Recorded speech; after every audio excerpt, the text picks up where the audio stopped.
Justin Dorazio with Sportsradio WIP. My guest today is Crane, kicking their way into classic matches already. They are one half of the quickest tag team in professional wrestling, AEW Star Speedball Mike Bailey. Now, Speedball, last time you were in town was for AEW Dynasty. You did a spot, it was one of my favorites of the year, where you kicked the headset straight off Ricochet's head. How much fun was that? How much fun was that match in general against Kenny Omega and Ricochet? That match was an absolute dream come true. It was my first AEW pay-per-view match, so obviously a big deal. But also, I have a long history with Kenny Omega, even though it's relatively one-sided. But he and I had a match in 2016 that basically completely changed the way I look at professional wrestling. And the way just his brain worked completely blew my mind. And then shortly after having that match with him, I went to DDT, which is the promotion where he worked in Japan and where he really became the Kenny Omega that we know and love today. And so to have that match with Ricochet, who is another absolutely world-class performer, who since joining AEW has reinvented himself for the worst. He became a completely just awful person, and he is greatly hated by the general public with good reason, because he himself is a world-class hater. So to get to kick the headset off of his head was absolutely beautiful in a match that was just an absolute dream. Still feels surreal to this day to watch and to think about. A tremendous match, and to think that was only like one of your first handful of matches in AEW. It was my third match in AEW. I debuted against the Beast Mortos, then I qualified for that match in a four-way where me and Ricochet ended up pinning Mark Davis together. It's funny because it came up again this morning. It's a news story that Ricochet is attempting, I'm not sure it's going to work because it's a terrible idea, to copyright the word bald. I saw that. For use in professional wrestling. And a lot of the news sites used the picture of him with the headset on about to get kicked as the thumbnail for that article, which I think is absolutely hilarious. And they, I guess, kept out the part where your foot connects with his skull. So you can see my foot in the frame. Yes, he's great. about to get kicked in the head, which is great. It's so cool that in your third match you went against Kenny Omega, who's one of the AEW all-time greats, and you've already fought Kazuchika Okada. It's some of the greatest of all time in this sport you've already had the chance to go against. And there's people who go their entire careers never getting in the same ring with either one of them. And you've done both within the span of 6 months. It is happening so fast. And I mean, I joined All Elite Wrestling because, I mean, it's the catchphrase, but it's true. It's where the best wrestle. The best pro wrestlers in the world. The people that perform to the highest level in the ring are in AEW. And it feels like I've been there. I started in mid-March, so that's what, just over 5 months that I've been in AEW, but it feels like years. It feels like I've put on a lifetime's worth of performances just in those 5 months. I mean, to me, it feels like, God, it feels like 100 years of pro wrestling that happened in 5 months, and it's absolutely surreal. And I mean, there's just so much talent in AEW right now. Yeah, there is a ton of talent. You've hit a lot of the big names, but who are some of the names you haven't gotten the ring with yet in AEW that you still want to get the chance to? Obviously, you fought Jon Moxley really recently. We talked about Omega. We talked about Okada. Who's left? I resent and hate your question. Okay. Because those are the best kinds of questions, right? By the way. It's impossible to answer because I'm going to attempt to give you like 5 and I'm going to miss some. And then 10 minutes later, we're going to name someone and I'll be like, oh, them too. You know what I mean? But I keep saying it. I don't know that it's going to happen. But number 1 on my list is Bryan Danielson. Oh. And I think having that singles match would be a huge moment in my career. And I know that it's unclear right now if he's going to actually come back to the ring or not. But if he does, I hope that he and I get a chance to kick each other back and forth. I was in the ring with MJF for a little bit. It was Jet Speed and Mascara Dorada versus MJF and the Hurt Syndicate. And I got to just be in the ring with him for a minute. But I would love the full MJF treatment, where he tries to set me on fire, attempts to murder me, tries to make me murder him, in hopes that I'll get angry or disqualified or something, but how he does it and that we can go back and forth on the mic in the ring, that would make me very happy. Hangman Adam Page, who is number 1 right now. He's the men's world champion, and he is maybe the world's best professional wrestler, and I think that he and I in the ring would be absolutely magical. We did team together, again, in Virginia. It was Hangman Page and Jet Speed versus LFI, and that was awesome. And yeah, again, it's very hard to narrow down. I could name almost the whole roster, everyone that I haven't wrestled, and I mean, those would all be dream matches for me. They're calling MJF recently the antagonist of AEW. Yeah. Do you think that fits? Yeah. 100%. I mean, since the beginning, that's what he's been doing. Since literally day one, yeah. Since day one, he's attempted to, and successfully attempted to make people angry.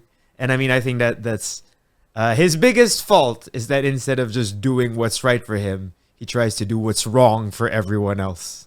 Yeah, that's a good point. I want to talk a little bit about your inspirations, both in the ring and outside of the ring. You have a really unique style of wrestling. I can't really think of any other wrestlers that I can compare you to in terms of style. So who are your inspirations, wrestling-wise? And then obviously I can tell that you're inspired by the Karate Kid and by Speed Racer a little bit, even in terms of your gear. So tell me about those inspirations. So I am the youngest of 4 siblings. Okay. Right? So I kind of always identified with the smaller wrestlers. And I started Taekwondo when I was 11 years old. So any wrestler that did martial arts or kicks or just had a high-flying action, physical-based style is what I really like. Watching TV growing up, I was not that much interested in the guys that did, you know what I mean? Either the big guys that wrestled slowly or the guys that were just a character. Yeah. The physical, athletic part of professional wrestling is always what drew me in. I mean, the 1, 2, 3 kid X-Pac is like the first wrestler that I can remember seeing and be like, oh, I really like what this guy does. And also, like, of course, the difference wasn't the same. I was 7 years old and my older brother was 9 years old, and we would do backyard wrestling together. And he was, I don't know how tall kids actually are, but he was like 4'7" and I was 4'5". But in my mind, we were Kane and X-Pac, and he was 6'6" and I was 6 feet tall, which X-Pac is. Which he just looked small. He never actually was. Everybody around him. But yeah, and then the Hardy Boys, of course, right? 2 smaller guys who just did amazing, mind-blowing stunts. Yeah. And then eventually I found Japanese wrestling and found independent wrestling and early Ring of Honor. Again, Bryan Danielson in early Ring of Honor. Guys like Low-Ki, unfortunately, who used their martial arts super well.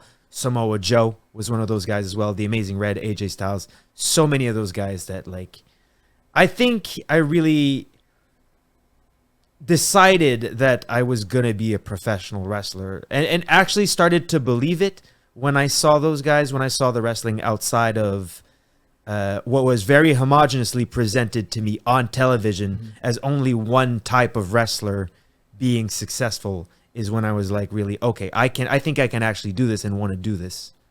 So tell me about because you have a background in Taekwondo. I'm a 4th degree black belt in Taekwondo. I started when I was 11 years old, and I competed for many, many years. So how does that transition to professional wrestling?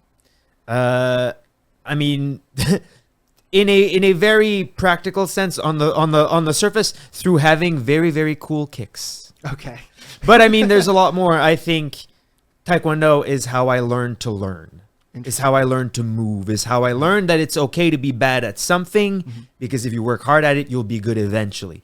So having that background and having faced that hurdle through martial arts already, I had the patience to get good at something like professional wrestling, which took a very long time and took a lot of effort in terms of figuring out how to do it, how to adapt, right? And in Taekwondo, I mean, for most martial arts, there is no one technique or skill or one discipline that works for one person. Yeah.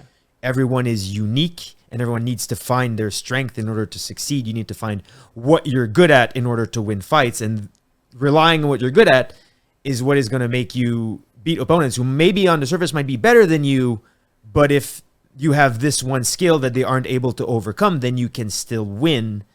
I mean, that part I think is what made me good at professional wrestling. So when did you start?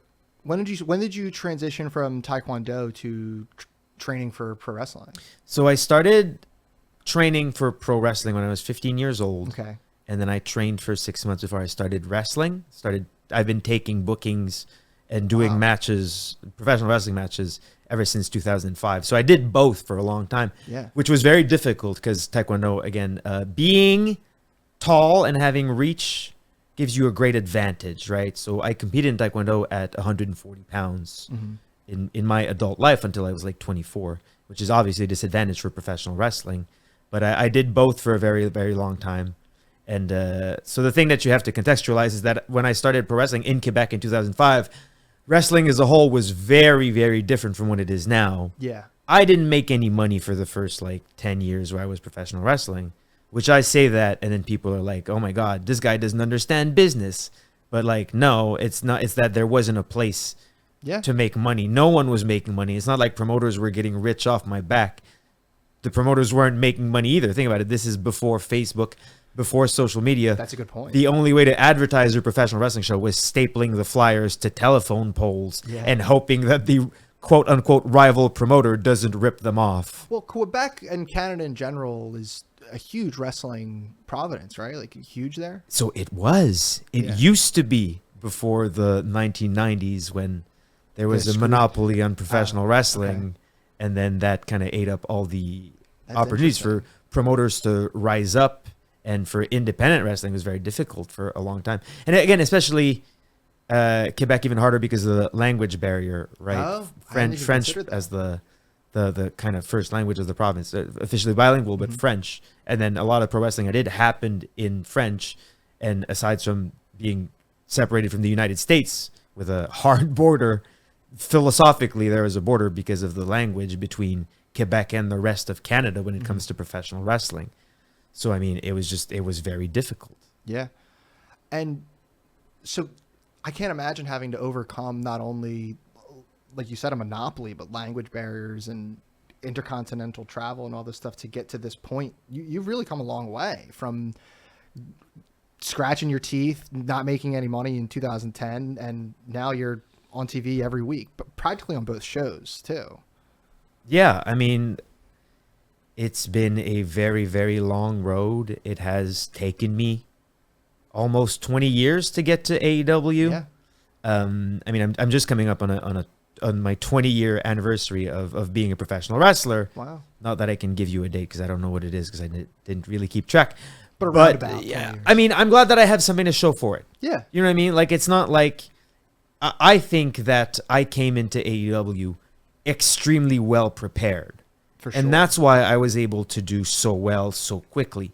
I did not need to adapt because I had already had matches in different promotions with a lot of AEW wrestlers. So, I mean, I was ready. Several years ago, I was at a point where I'm like, I am confident that I will be able to thrive in any environment when it comes to professional wrestling. So, how do I word this? You're right when you say that you came in incredibly prepared and you kind of shot to the top in a way, right? Your third match is against Kenny Omega for the Intercontinental title, and I'm sorry, for the international title, and now you've been paired up with another AEW newcomer, Kevin Knight, to form Jet Speed, which has gotten incredibly over incredibly fast. I'm really interested if that was a creation from you guys, if you guys got together, you and Kevin Knight, to form Jet Speed, or if that came from AEW themselves. Whose idea was this tag team? I don't think it was my idea or AEW's idea. I mean, Kevin Knight and I, we'd been around each other working TNA and New Japan and independent shows in America. We had 2 singles matches against each other. One was the finals of the American Junior Cup from New Japan Pro Wrestling that happened in Philadelphia. And he and I wrestled. We went like 30 minutes in the finals of that tournament. And I liked Kevin Knight, thought he was a fantastic wrestler. And it just started with us being in kind of similar situations in AEW, good guys, and we were put together in a 4-on-4 match for $400,000, and then that was right after Dynasty. Yeah. Yeah. And then that went well, and from then on, we were put together in a tag team match against the Young Bucks, and that match was great, and the chemistry was there, and Kevin and I got along really well. There's a lot of, we see professional wrestling in the same way in a lot of different regards. Mm-hmm. He started wrestling a lot later than I did. He started wrestling in 2019, but in his short time training with New Japan and wrestling all over the US, but also in Japan, and learning from Kushida, his other tag partner, who is extremely knowledgeable, and getting to wrestle in Mexico as well. Kevin really understood the international style of professional wrestling and what you need to do in order to be able to thrive in so many different contexts in the same way that I did. So the chemistry was just there in a way that the audience saw it. And I think that it was really the audience who were like, yeah, we definitely want more of this. Yeah. And even the name Jet Speed is not something that we decided on. It just kind of happened because the audience online, through my vlogs, through interviews on YouTube, just started calling us Jet Speed. And so that was the name. So I think, you know, a lot is made about tag teams being thrown together recently, which I think is one of the silliest arguments you can make.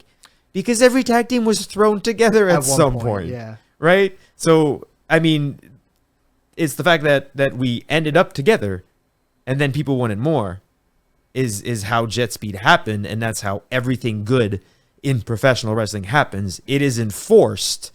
It's just things happen.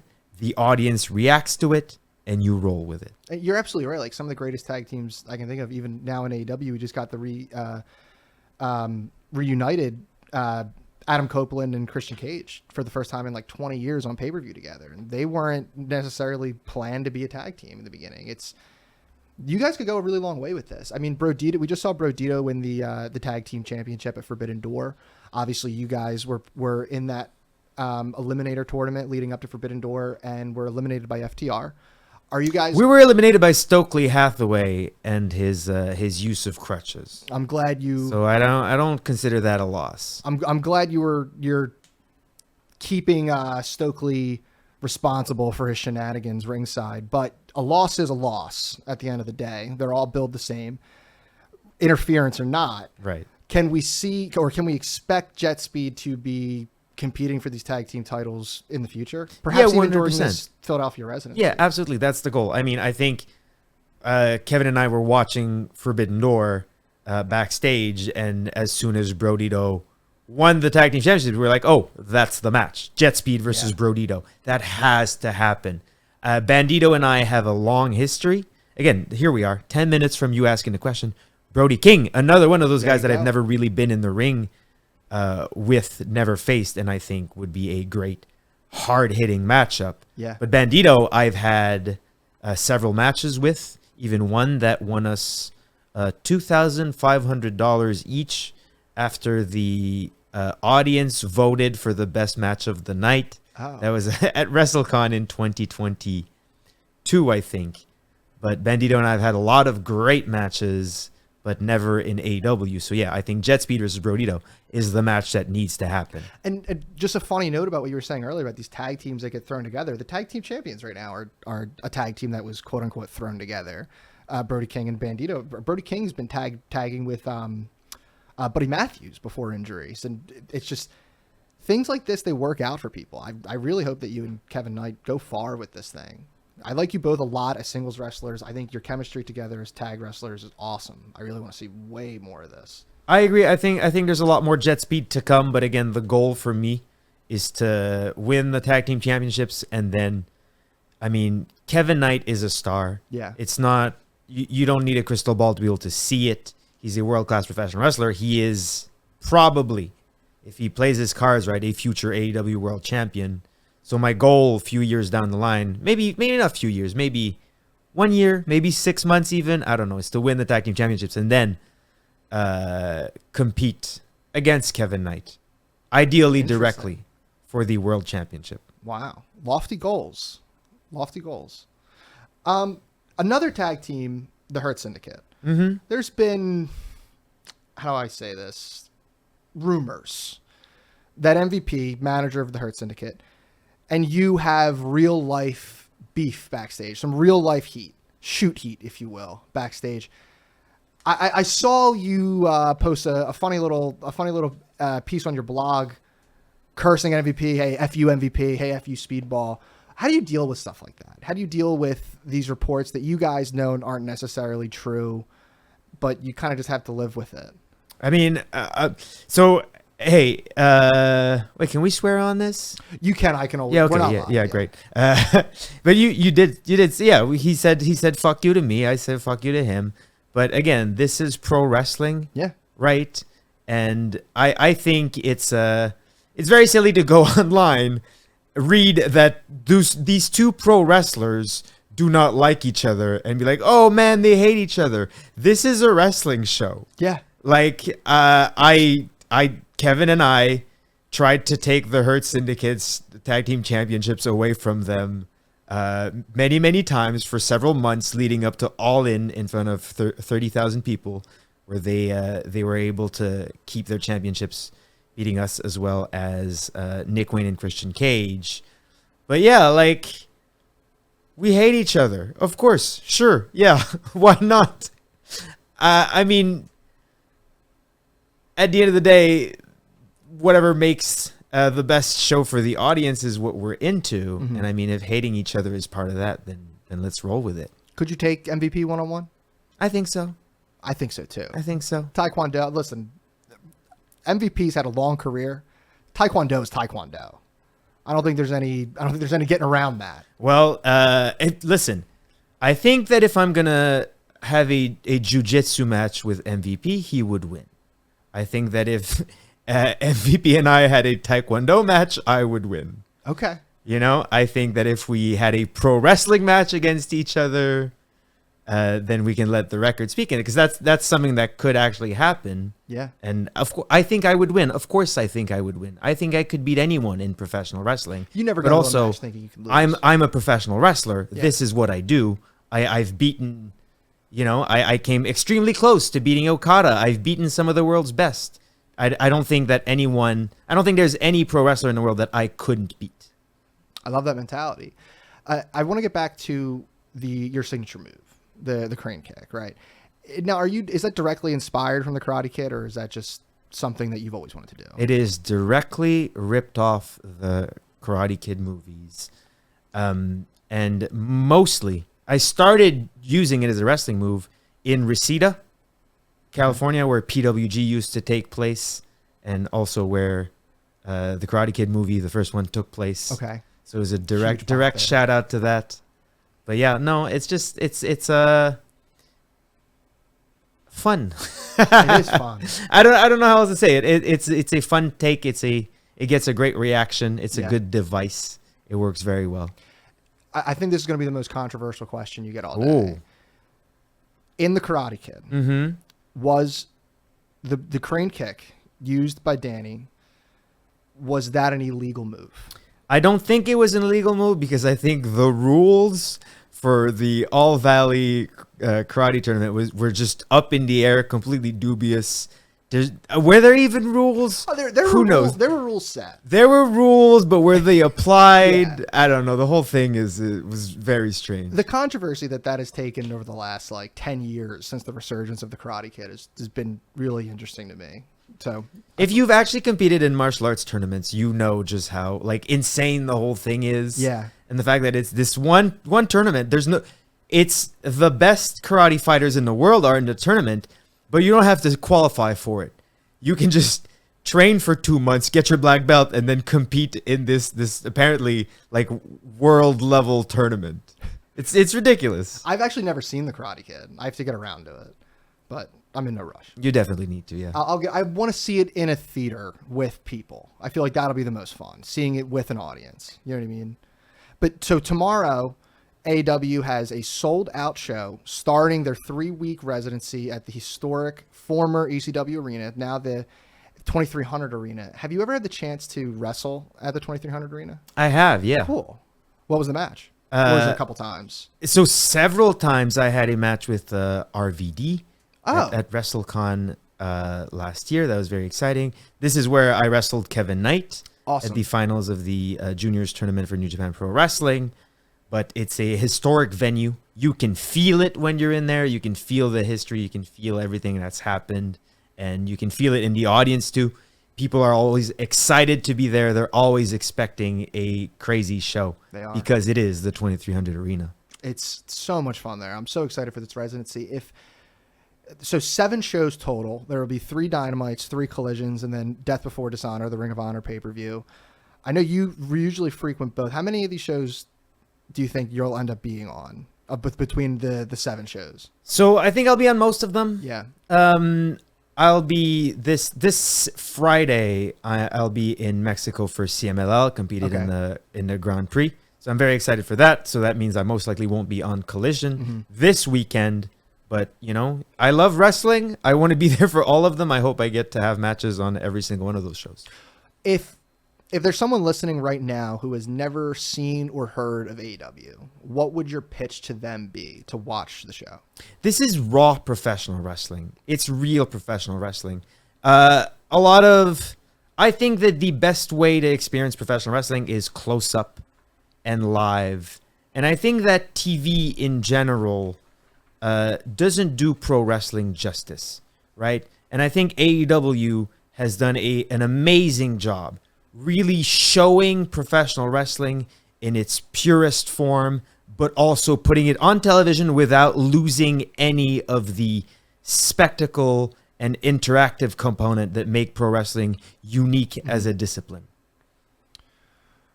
So I would agree with you 100% that the AEW has done a really great job at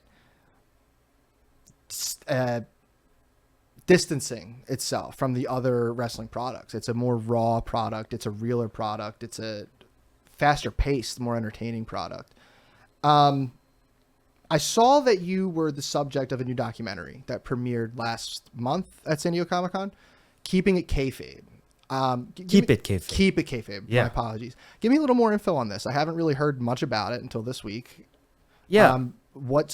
How did this come about? How was the shooting? How long were you shooting this, and how can I watch it? So this, there are very limited ways to watch it. It only premiered at San Diego Comic-Con a few weeks ago.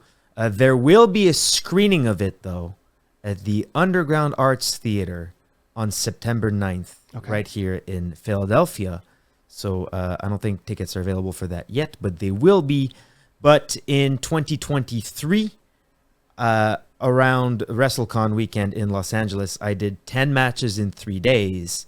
And I basically, I was approached by Overlay Films, who followed me around throughout that weekend. And what you get is a very raw, like, I'm doing 10 matches in 3 days. I am busy. I don't have the time to, perform a documentary. So it's just me. And it's extremely beautiful. It's a love letter to professional wrestling. I say this in the documentary, and I think that's why it's so important to watch it. But if you want to really understand pro wrestling and what makes it so exciting, I think that if you only watch what happens in the ring, you only get the tip of the iceberg. I think that the full experience is seeing 2 people who don't speak the same language, who don't know each other, fly from across the world to meet up in a room, kind of gesticulate at each other in broken English for 15-20 minutes, then meet in the ring and perform a flawless 20-minute death-defying fight scene that is good from all angles and needs to be done in one take, and then shake hands and do it again the next day. Yeah. And Keep It Kayfabe, the film, really shows that entire experience in a way that people have never seen it before. Sounds awesome. It really you is. Really did just sell me on that. I think that pro wrestling in media has been portrayed in only one way, right? And it's very dark. I mean, I think if you see a lot of the recent movies that have concerned professional wrestlers, and a lot of documentary stuff that focuses on the negative side, the dark side, right? Yeah. Yeah, sure. Your words, not mine. But this movie, and I mean, when I was watching the premiere, the thing that shocked me is that I am smiling throughout the whole movie. Wow. I am clearly having fun. And you can see, this is where I meet Hijo del Vikingo for the first time, and we have a match together. Yeah. And you kind of see the first meeting between he and I, and then we know, okay, hey, we've got this match in like an hour. Here's what I want to do, I say in broken Spanish. And then he starts smiling and goes, oh, yeah, that's cool. And we're both having fun putting the match together. And we're both very happy. We're doing what we love. We're going to create art in front of a large group of people. And it's fun and exciting. Mm-hmm. And that's what pro wrestling is to me. I mean, the reason I'm a pro wrestler is because I love pro wrestling. I love the community. I love the people who do it. I love the art form. And it really, really makes me mad that if you watch anything else about professional wrestling, you come away from it thinking, oh, this doesn't seem fun at all. Yeah. But keep it kayfabe. You watch it and you're like, oh, professional wrestling looks awesome. And that's why I love it so much. And one more time, where you mentioned a screening of this in September. One more time. September 9th at the Underground Arts Theater in Philly. That's a Tuesday. Okay. So that's before Dynamite on the 10th. Oh, that's really soon. Wow, Yep. Time is really catching up on us. So that'll happen during the residency. Mm-hmm. That's great. That's awesome. So it works out for you in that way. I got one more question for you. This is how I end every single interview. Any opponent, any promotion, any time period, who is your dream match? That again, it's a very hard question because I feel like I answered it already, and it would be Bryan Danielson. Okay. My hot take on professional wrestling is that it's better now than it's ever been. The pro wrestlers are better. The crowds are better. The way it's distributed is much more rewarding for the performers than what used to be. And I think that having a match in 2025 versus Bryan Danielson is my biggest dream match. I sincerely hope we live to see more Bryan Danielson matches, and I'm praying that we get to see one against you. I hope so too. Speedball, this has been a lot of fun. I'm really looking forward to this 3-week residency. We don't get enough professional wrestling in Philadelphia, despite the huge fan base here. So if you are looking to attend AEW Dynamite, AEW Collision, or Death Before Dishonor, you can get tickets on AEWTix.com. That's TIX.com. Tickets are very limited, almost sold out for the entire residency, so hurry and get those now. And thank you again, Speedball. This has been a pleasure. Thank you so much for having me. Thank you, man.